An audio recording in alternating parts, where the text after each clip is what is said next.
Welcome to the College Planning Seminar on the College Guidance Network.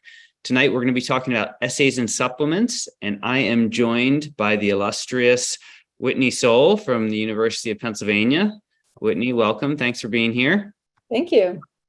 And Whitney is joining us live from the city of brotherly love, from the home of the Quakers. Those of you who were with us in a seminar last year probably know that we were kind of tracking where all of our different mascots were coming from. I mean, we had spiders, I think we had banana slugs. I mean, we had it all, some really interesting ones. But the Quakers, as a Quaker, hold a special place in my heart. So welcome and thanks for being here. We are going to jump right in, and I would encourage folks to just use the Q&A to ask questions about everything essay and supplement related, and we'll get to as many as we can tonight. We're not going to be addressing kind of other questions. We have these seminars every 2 weeks, and the next one will be on testing. And so tonight we're really going to hone in on essays. And with that, Whitney, I know you've been in admission more than a couple years, and we were talking just before this that you've probably read over 50,000 different essays over your time in admission. Talk about the role of essays. Like how important are essays? Do you really read them all? Give us the lowdown. Yeah, well, I'll start with the role of the essays. I mean, they serve actually a couple different purposes, 3 really that I can think of.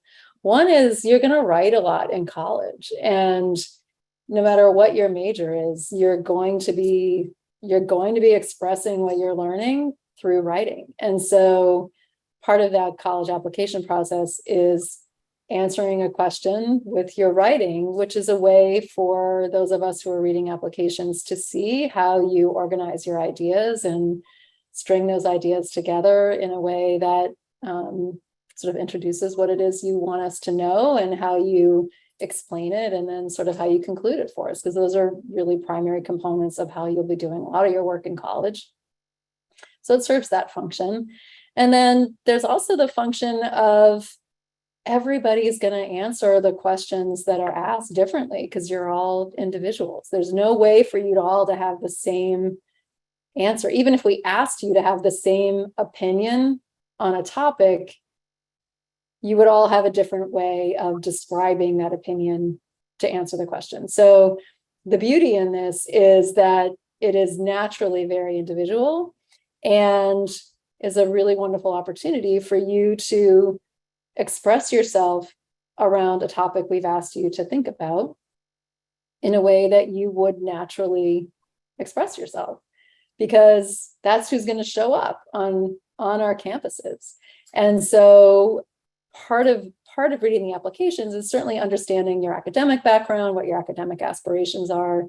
But for residential schools especially, or for all schools, but particularly those where you're going to be living at school and you're going to be having roommates at school, we're imagining you into our communities as well. And so getting a sense of how you express yourself and how you think about things as it comes through in an essay is sort of a twofer, right? Like we're getting to understand your writing style. You're going to write a lot. And in doing that, we also get some insight into you and how you think about things and personality. So that's a bonus. And then the third thing is often the questions that are asked, you may have in an application, essay question that would be shared among all the schools that are using that application platform. So if you're applying with the Common Application, let's say, or the Coalition or Westbridge application as examples of shared application platforms, there will be components of those where they may give you a list of potential essay topics and you can choose what you want, but you'll answer it once and it'll be sent to every school that receives that application from you. Most schools, or many schools that are using a shared application platform, also will ask an additional question, maybe more in the supplemental space. They may be shorter writing samples, shorter questions, but those are really important because they are often not the same word length as what would be considered the primary essay of an application. So it's an opportunity for you to sort of organize your thoughts and express them in writing. Again, another demonstration of writing. in a different format, fewer words. It might be sort of designed of how they want you to ask the questions. It may be very specific in how they want you to go about doing it, but it would be different than your approach to probably what's considered the primary essay. And then often those questions, not always, but often those questions are designed around something specific at the school to which you're applying, which helps those who are reading your application understand an area of interest that you have that may be in alignment with what that school offers. And it helps understand how you, as a particular applicant, understand and are thinking about the opportunity provided by that school and how there's alignment there. So those are sort of three different ways that the writing components of the application can really serve the application process. It's how do you convey your thoughts in writing? What's your approach to that? And as I said, how do you manage introducing something, explaining it, concluding it?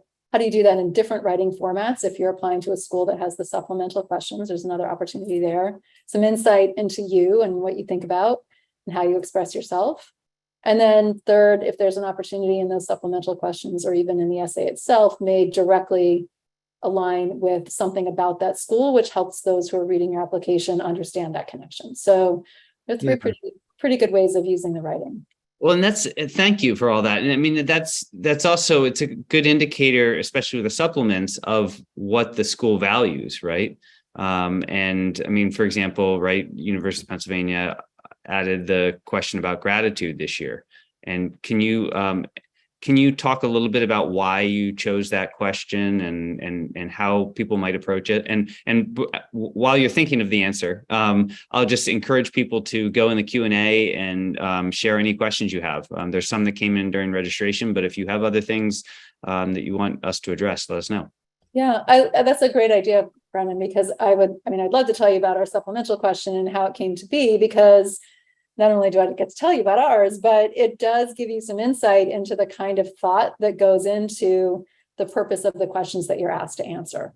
And so for Penn, if you don't know, the University of Pennsylvania has 12 schools as part of the entire university. 4 of those schools are undergraduate schools. So there's the College of Arts and Science, which is a traditional liberal arts school within the University of Pennsylvania. There's the Wharton School for Business, which has an undergraduate degree program, the Nursing School, which also has graduate degrees, as well as the undergraduate program, and Engineering, which has an undergraduate school as well as a graduate school. So for those 4 schools, we have students applying all at the same time, and they are identifying which of the 4 schools they're planning to apply for and what program they're interested in those schools. So one of the supplemental questions is designed around that. So when we're reading 55,000 applications that are spreading out to interest in these 4 schools, we have that question there so that students can say, particularly to use, let's say, Wharton versus the college as an example, if a student is interested in pursuing business as a career, this is where they can tell us, I'm applying to the College of Arts and Science and planning to major in economics with this interest of mine. Right. So we understand why they're choosing the college, and economics is a pathway for that. Or if they're applying to Wharton and have an interest in business, this is why I'm choosing Wharton Business School for this interest, as opposed to perhaps going to the College of Arts and Science with maybe a focus on economics. And so that question's designed to direct them to explain to us how they're making the choice about which of the 4 undergraduate schools they're applying to in the program within it. So that's the design for that question. It's pretty straightforward. There's another question that we ask in our supplemental question, which is one that's about identity. And we've had those 2 supplemental questions for the last couple of years. So the one about which school, why, and then the one about identity, which is really inviting students to think about how they perceive their own identity, which there's no right answer to that. Like, it's totally individual. And even the concept of the question of what does identity even mean is entirely interpreted by the individual, right? So there is no correct way to answer this, but it is a really nice, we ask students to think about that and how, in the way that you see yourself, how do you see that fitting into the environment of the University of Pennsylvania, and how do you think University of Pennsylvania might influence how you see your own identity over time? So asking students to be sort of in a reflective space there. We did add another supplemental prompt this year, which is one about gratitude, as Brennan said.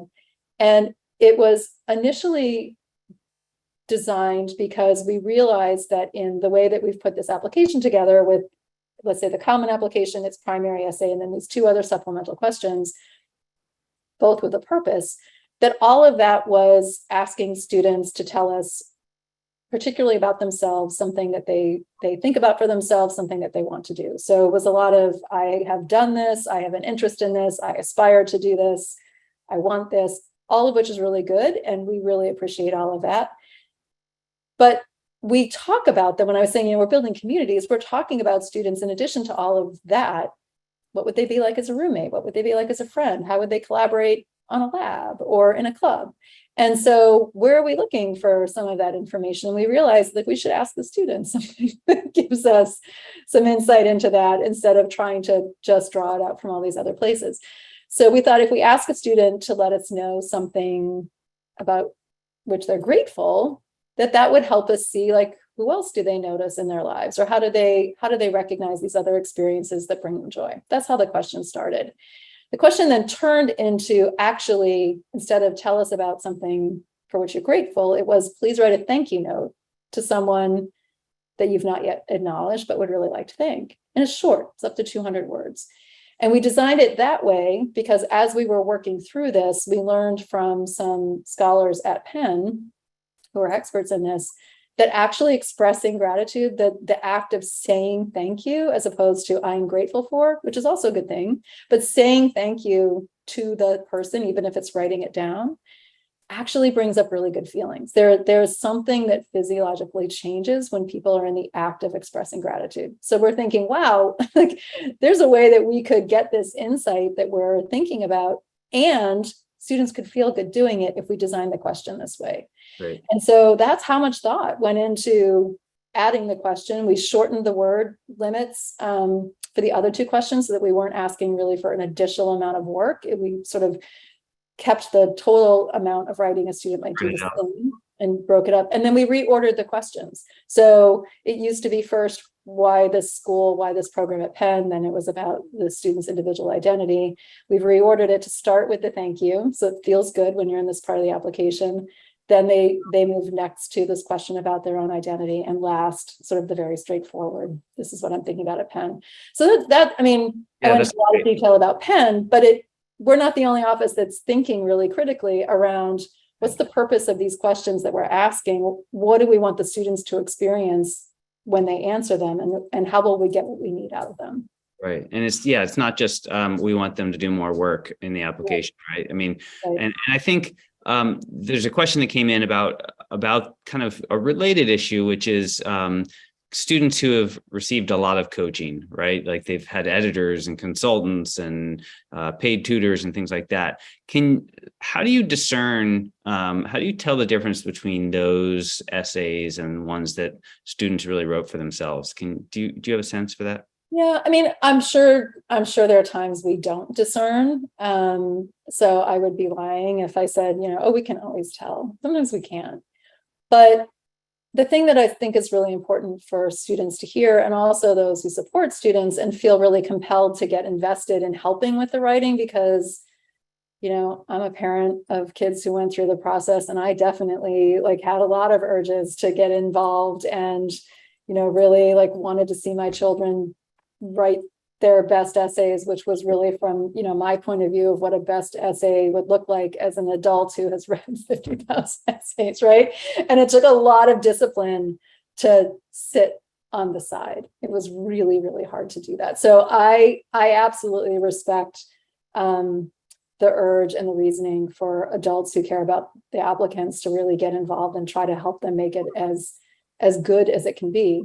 What happens, whether it is adults who are helping or it is peers or whoever it is, the more input there is on how to write what the student's trying to convey, the less it sounds like the student. And this is true in anything. If you're trying to write a paper for school and you have 10 people reviewing it and giving you suggestions, and you take all of those suggestions, it is no longer how you would express yourself. There is a place, and it's important to have somebody else read what you're doing, have them explain to you if what they got out of it, right? Like, don't tell them what you want them to understand by reading it. Have them read it and have them tell you, this is what I think you're saying. This is how, if I had to describe you to somebody, this is sort of like how I would imagine you after reading this.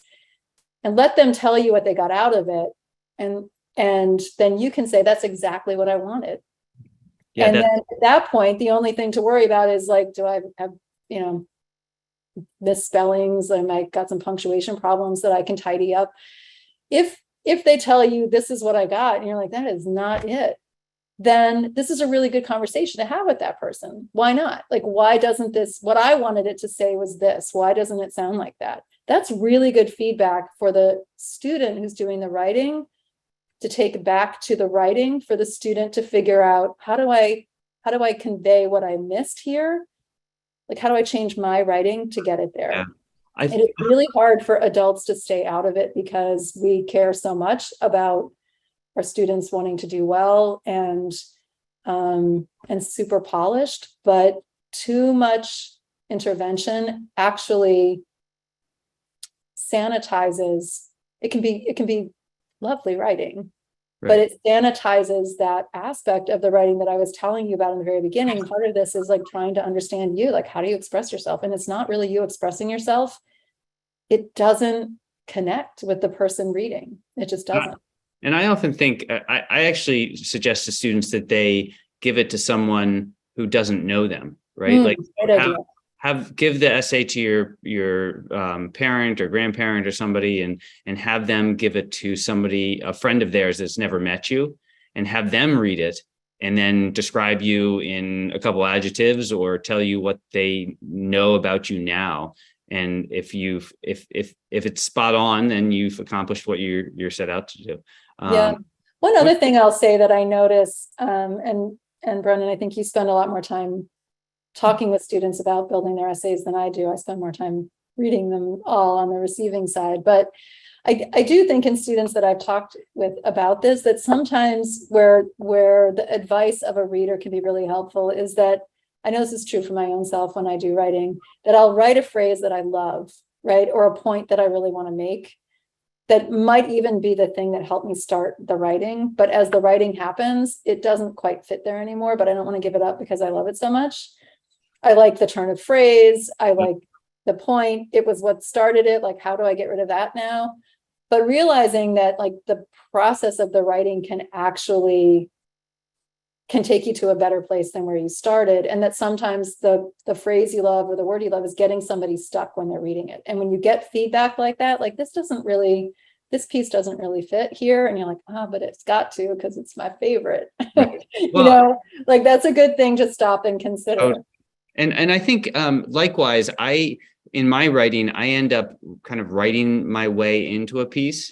So I can usually take pretty much the whole first paragraph and throw it away, because it takes me just in my writing process to come to the last sentence of the first paragraph to get at what I'm really trying to get at. And so I think that's a good thing for students to look at, is like, how much of what I'm writing is really key to the message I'm sending.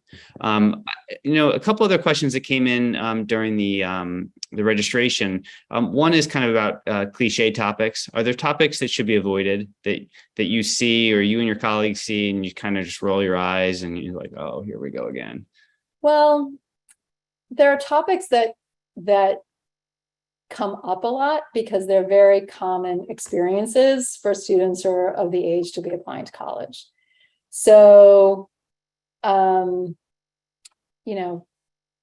big game essays come up a lot, like sort of the big moment in a sports contest.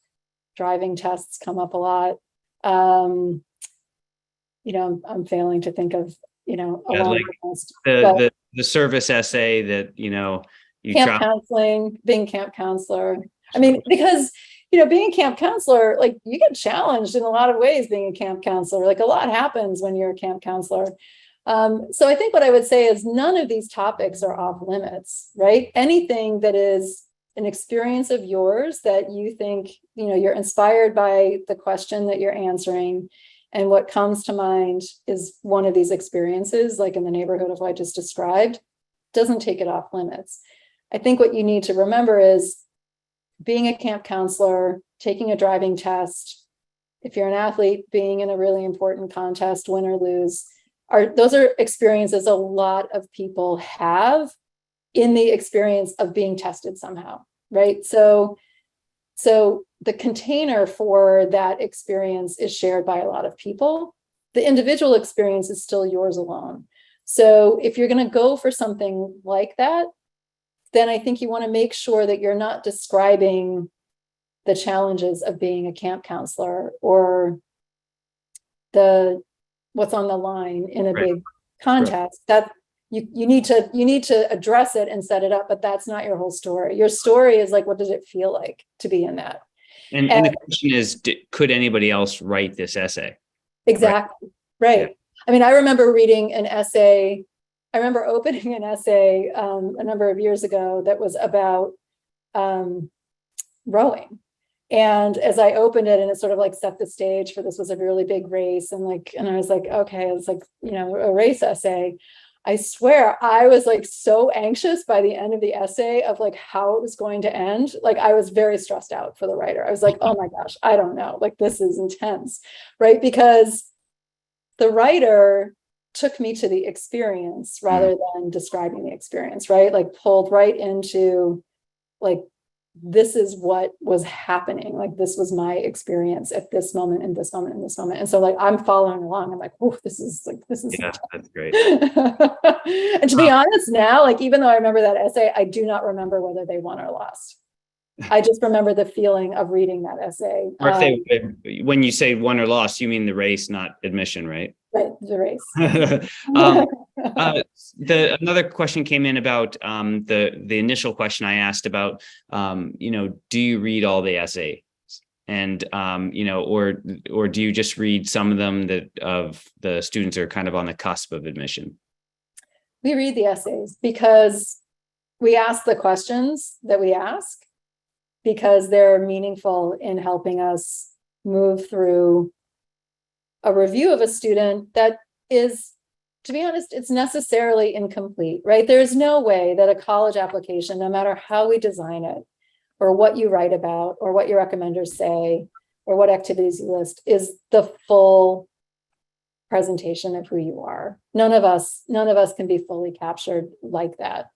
So with the limits of what is there, every piece of that application is an opportunity for you to sort of take it and make it yours. And we rely on that to move through a lot of applications to do the best that we can to try to get an understanding of each individual student that we are considering. And so the questions that are asked are there for a reason. And we don't ask what we don't think we want to read. Yeah, that's great. How about some common mistakes you see? What are some mistakes that you often see as you read essays? I understand how this happens, but there is a mistake of writing an essay with the intention of customizing it to a particular school. To say, we'll just use Penn as the example since I'm here as representative of Penn. Like I know that if I were at Penn, I would really, love to be in this professor's class, and I can imagine myself on Locust Walk doing, whatever, except accidentally they say, I can really imagine myself at fill in some other school name, but they're talking about the components of Penn. I understand how that happens. Students are managing a million things. They're writing a lot of different essays. There may be questions from, something that we're asking in Penn that's kind of like what they have to answer in another school. And so, answering with some modification can actually work for both places. That's not a crime to do that. Right. That's okay. But taking the time to check the details and make sure that if you are using components in more than one way, that they are how you mean them to be and are going to the right place would be a recommendation of mine. I think another common mistake is one we've sort of talked about already, so I won't spend a lot of time on it, but I will call it out as a big mistake, is letting too many people either guide or take over in the building of the application. We talked about writing, but I would just say generally, Advice is important. It's okay to have it. It is not bad for a student to be looking to other people for guidance and getting that guidance.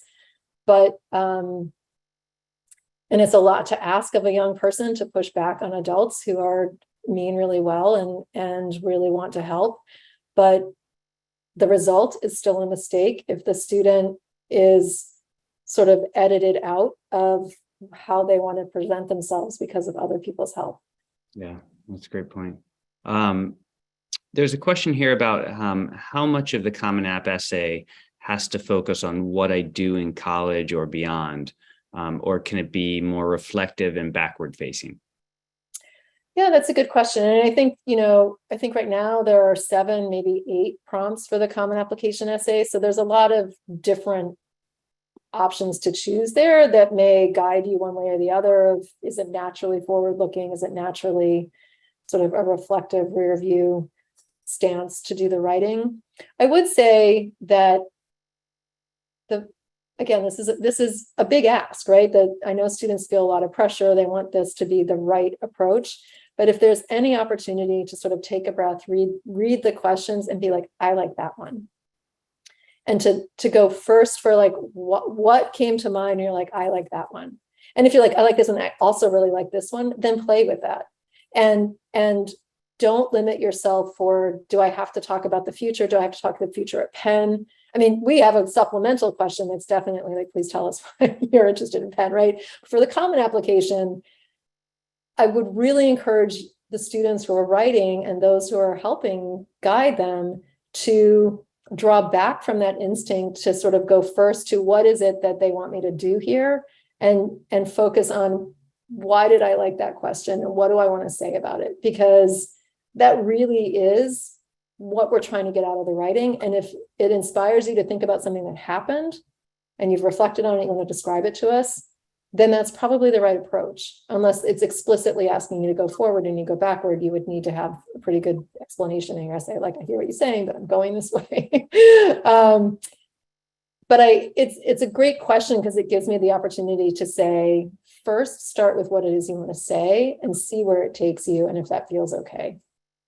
Well, and one of the questions is topic of your choice. So, I think students can really have the freedom to write the story they want to write. And in my conversations with college admission readers, half the time they don't even know which prompt they're responding to, right? I mean, they don't really look at, so it does need to be unique to you. Yeah, and I have one thing to add there too. I mean, I'm thinking about that the Common App as of last year, and again this year, does have an essay prompt that's about gratitude. And Penn now has a supplemental short answer that is about gratitude, a different question that, they work differently. But I imagine there are students who are thinking, well, I really want to write the gratitude question for everyone, but if I'm applying to Penn and I have to answer this gratitude prompt, is that going to be too much of this same topic? And now I have to pick another essay for the Common App so that it works with the Penn. But like, that's an example of you're thinking too much about it. They are different questions. There's no problem with doubling down on gratitude. Like, nobody's going to get upset about that. But it goes to the point of what is it that you want to write about in the essay that's going to go to every school, and do that. And then answer your supplemental questions. And yeah, instead of trying to figure out what is it that we're gonna need, we're telling you we need you to write about what you want to write about. Make the application work for you. Don't work for the application. We are at 9:00, and you've been, oh my gosh, very kind to share your time with us. I will just address one more question in the chat, and that's about what do I do with topics that are not directly related to my narrative, but are still a huge part of the person I am. And I'll just say that that's a great thing if you feel like there's something that you haven't been able to communicate, not to try to kind of weave it into the college essay, but use the additional information section of the Common App to put that in, because that's a good place to do it. But don't try to go too big with the essay. Don't try to cram things into the essay or make it a kind of a regurgitation of all your activities and things like that. And there's, yeah. And so we also have, you'll see in the chat, we have a link to some resources that we put together, a toolkit about college mission essays that folks can access and share. So hopefully that will be useful. Speaking of gratitude, Whitney, I am grateful for all that you do and for joining us tonight. And thank you all for joining us. And in 2 weeks, we'll be back here at 8:30 Eastern talking about testing. So thanks again and have a great night. Have fun with your writing, everyone. Thanks for being here.